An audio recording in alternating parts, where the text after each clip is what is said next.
बहुत पहले की बात है, जब पानी देवता समझा जाता था। नदी, समुद्र, वर्षा सबको पूजा जाता था। लेकिन समय के साथ इंसानों ने पानी को सिर्फ साधन समझना शुरू किया। नदियां सुखा दी गईं, तालाब पाट दिए गए और समुद्र बस व्यापार के लिए रह गया। तब एक पुरानी भविष्यवाणी दोहराई जाने लगी। एक प्राचीन भविष्यवाणी थी, जब जल रोएगा तब शंख बोलेगा और एक रक्षक जन्म लेगा। समुद्र शांत नहीं था, लहरें उग्र थीं, कुछ बदल रहा था। काव्य एक 12 साल का अनाथ लड़का था, जो समुद्र तट पर एक मछुआरा परिवार के साथ रहता था। वो दूसरों से अलग था। उसे पानी की आवाजें सुनाई देती थीं। जब समुद्र में तूफान आता, वो पहले से जान लेता। एक दिन गांव के पुराने कुएं से उसे एक अजीब सी शंख ध्वनि सुनाई दी।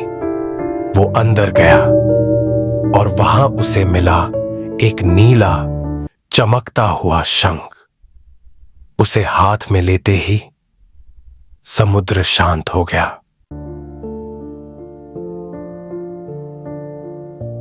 उसी रात काव्य को सपना आता है। वो समुद्र के नीचे एक विशाल जीव को देखता है। न तो मछली, न अजगर, वो कुछ और ही था। समुद्रज, जल का अंतिम रक्षक, जो सदियों से सो रहा था। समुद्रज उसे चेतावनी देता है। जल को बांधने की कोशिश चल रही है। अगर मुझे रोका नहीं गया तो प्रलय आएगा। गांव में एक नया सरपंच बना था, वसंत चौधरी।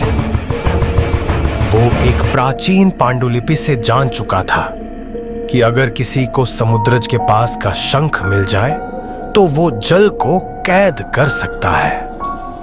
अब वसंत चाहता है शंख और समुद्रज, ताकि वो बारिश, नदियां और समुद्र अपने काबू में कर सके।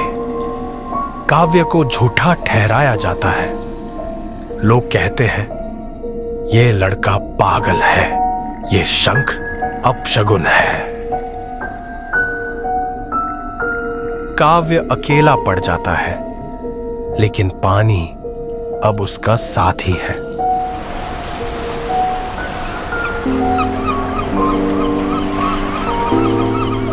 वो बारिश की बूंदों से बात करता है, समुद्र की लहरों से मार्ग पूछता है। वो गुप्त रूप से समुद्रज से मिलने जाता है। समुद्रज उसे सिखाता है, पानी को आदेश नहीं दिया जाता, उसे महसूस किया जाता है।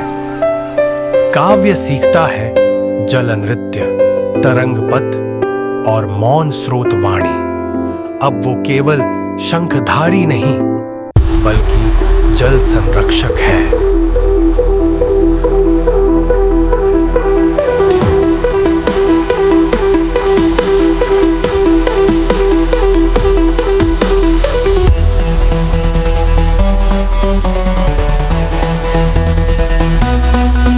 वसंत चौधरी एक राक्षसी मशीन से समुद्रज को कैद कर लेता है। समुद्र तट पर बाढ़, सूखा और आंधी सब एक साथ आ जाते हैं।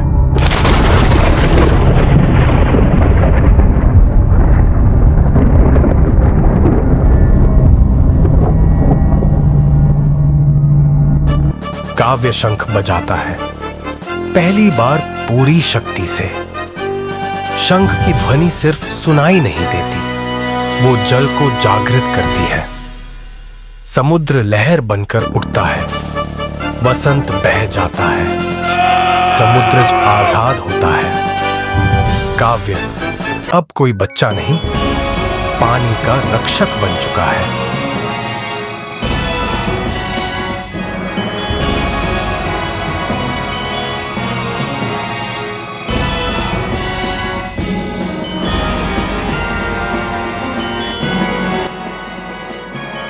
और समुद्र की गहराई में शंख अब भी चमकता है, इंतजार में।